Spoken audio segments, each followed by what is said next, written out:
I'm happy. Good job. I'm a good listener. Got one with Phil Gould. 1988, we win the comp 84, 85, we lose 86, 87 we don't make the semis. Warren goes to Balmain. Well, he might have went the year later. He didn't coach that year. And Gus takes over. Chris Anderson couldn't get back from England on time to coach first grade.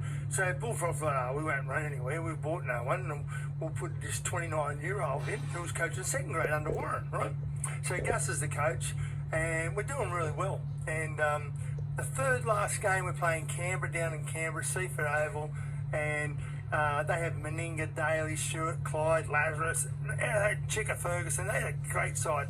And in those days was the top five. So if you finished first, second or third, you got 2 bites of the cherry in the semi. If you lost, you still stayed alive. So it was a big game. Whoever wins is going to finish third. So Gus, 29 years of age, Steve Mortimer is 35, Terry Lamb's 32. They're older than the coach, right? This is his first. Crazy, he's never coached before. Never coached.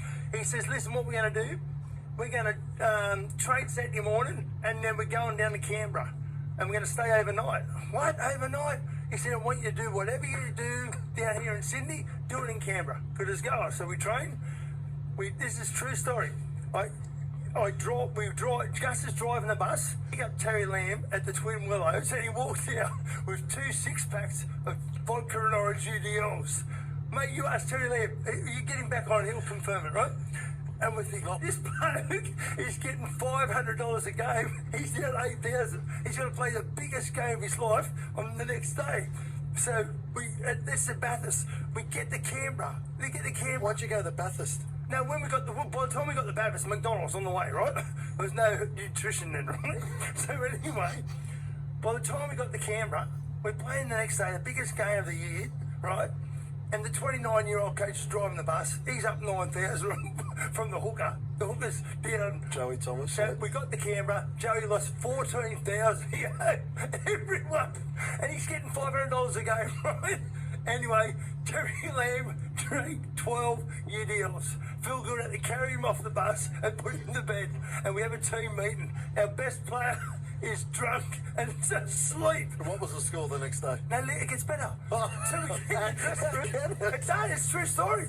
There's no phones, it was unreal. Right, so we go have a team meeting and Gus goes, look, we know our best player, don't panic. He does this every Saturday at the Willows. And I don't pray, but that night I prayed that our best player didn't have a hangover next day. It's true. I couldn't make it up, mate. You ask Terry, right? So I'm thinking, our best player, he's going to have a hangover. He'll dehydrate, whatever. So we get out there, and after 10 minutes, we're down 12-0. It's true.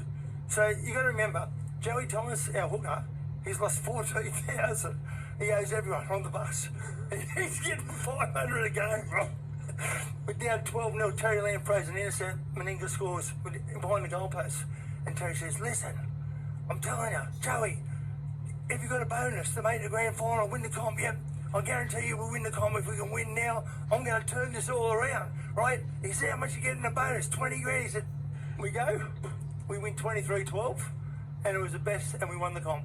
Wow. It was amazing. And you ask Terry Lamb, he'll verify it. Look at that. Imagine drinking 12 UDLs and you're going to play the biggest game of your life.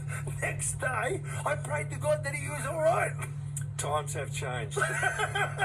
Langers, it's funny you should tell that story because I was just about to close the program by asking Luke, coming in on the back of that era, what you learned from those teams in the 80s.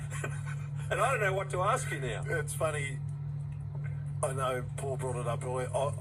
I had some great coaches, but I learnt more off players. But Bar was the first one. I was lucky enough, as you know, work with Bar here.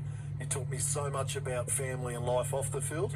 But on the field, I was that scared to do anything wrong because of him. Like, he taught me. I remember going down injured when we didn't have the ball once. He goes, don't you ever do it again. My rest of my career, I didn't.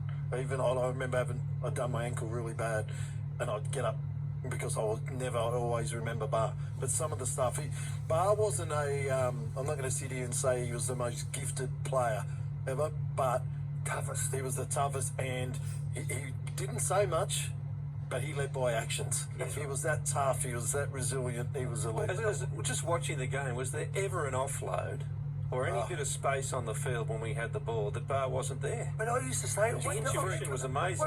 One day I said to him, mate, how come you always scoring the tries? He goes, when there's a break, I head straight up the middle of the field because the ball's going to come back. Yeah. And, mate, he just loved it, you know.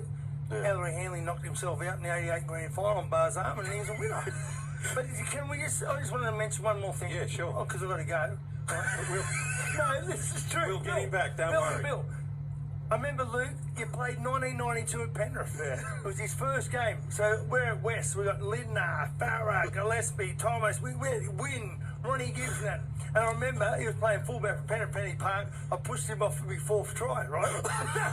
No, you remember this? Is this one of Bar's stories? No, it's not. It's a I good pushed memory. him off for my fourth try, and when he was first got in the grade, he was had this skinny body, a big head. He looked like a chopper, right? So as we were walking back, I felt sorry for this poor kid, right? And I picked him up off the ground. He said, "Thanks, Mr. Langback." I said, "Son, train hard, be good to your parents." Look what he's doing now. He took my advice. It's true. Don't you remember me pushing you off for my fourth try? I don't know about fourth try, Paul. Listen, I wasn't really in for tackle. Look at my shoulders, seriously. Thank goodness Chuppa didn't stick. Yeah, No. yeah, this big head, this I've skinny got body. I think it's better than Lucy. Because I hate losing weight, because it makes my head look bigger.